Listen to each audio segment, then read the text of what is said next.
This is the Scottish National 5, 2019 Mathematics Paper 1, Non-Calculator. Question 2. This question states, evaluate 3/8 times 1 5/7. Give your answer in its simplest form for 2 marks. Unfortunately, just writing the correct answer is not going to get any marks for this type of question, so we need to make sure we show our full working. When multiplying fractions, we need them to be fractions, not mixed numbers. 1 5/7 is a mixed number, and we need to convert this to a top-heavy fraction. So we do this by multiplying the 1 by the denominator, then adding the answer to the numerator. So if we think of our 1 5/7, this is just really going to be 1 times 7 plus 5 all over 7, which is 12 over 7. Okay.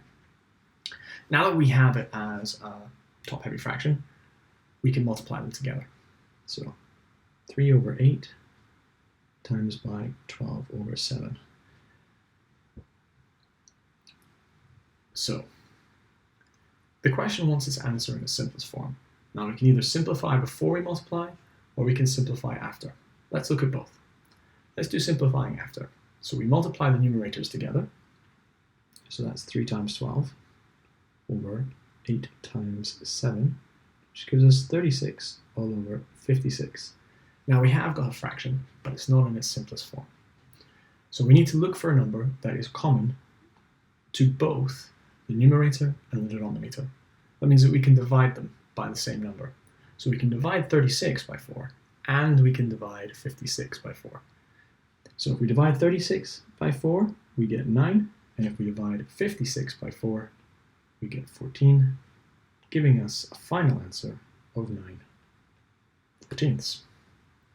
And that's simplifying after. Now, simplifying after can be a little bit trickier because we're dealing with bigger numbers. So simplifying before can be a little bit easier. So let's look at that. So 3 over 8 times 12 over 7. We're looking for a number that goes into the numerators or the denominators. We can see that 8 is divisible by 4 and 12 is divisible by 4.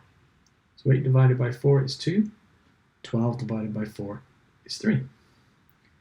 So this leaves us with 3 times 3 all over 2 times 7, which is 9 over 14. And that's the answer to the second question.